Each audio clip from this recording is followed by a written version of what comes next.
Shamelessly recycled, 50-year-old comic material it may be. But as shamelessly recycled 50-year-old comic material goes, Cleese and Connie Booth's stage replica of their classic TV comedy, Fawlty Towers, is still very good fun. It's such a high-quality copy of the 1975 original that if you look closely, you might even find it says Made in China on the bottom. Fawlty Towers purists will be relieved to learn there is nothing new to see here. Instead, this is a tightly wrought highlights package, distilling the fire drill fiasco, the wall-mounted moose debacle, and the fateful fiver secretly bet on the horse Dragonfly into the carefully choreographed chaos step deaf old battle axe Mrs. Richard, undercover hotel inspectors, and many others, including the Germans, being live ads free saw. But this is a risk-free rerun unthreatened by new material. Caroline J. Ranger's production offers her company all the creative freedom that Kim Jong-un grants the people of North Korea. And Liz Ashcroft's staging distills the chintzy Torquay Hotel into an open-plan design faux pas.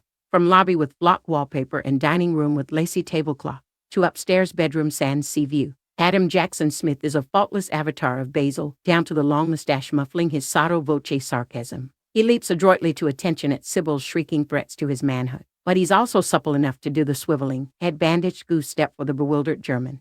Anna Jane Casey's Sybil is likewise a Prunella Scales carbon copy, while Hemi Euroham has the exact rubber ball bounce of Andrew Sachs's waiter from Barcelona, Manuel. Victoria Fox has the swimming head movements and mid-Atlantic accent of Connie Booth's Polly, and Paul Nichols is as blissfully oblivious as Ballard Berkeley's mystified Major. It's as if time has stood still for this fine reproduction of a vintage mid-century antique. I suggest you book an end suite. For some of us, myself in particular, with Nail and I is the Holy of Holies, the greatest film of all time, the desert island flick I'd say from the waves. I've always loved the sweetly sad story of two young actors at the butt end of the swinging 60s, heading for the Lake District in the hope of respite from poverty, pills, and booze. Like British pork in the sinister TV ads of the period, it's got the lot. Some of the dialogue has passed into folklore. It has sensational characters ranging from the two self-dramatizing leads of Richard E. Grant and Paul McGann to Richard Griffith's rhapsodic Uncle Monty, and the Cumbrian poacher who keeps live eels down his trousers. Then there's the gorgeously melancholy soundtrack,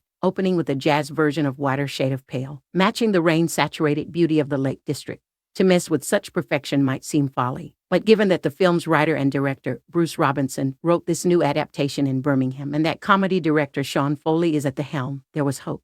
And if we miss the famous tractor of Farmer Parkin, we do get a nice little fencing match in the Cumbrian cottage. We must also salute Robert Sheehan for taking on Richard E. Grant's with Nail, still the best ever drunk acting on screen. But Sheehan does like to showboat, and isn't ill or angst-ridden enough to win our affection. Adnis Siddiq, however, does win hearts with a gentle reincarnation of Iro Marwood, his drug-induced panic and wistful commentary more than just a comic turn.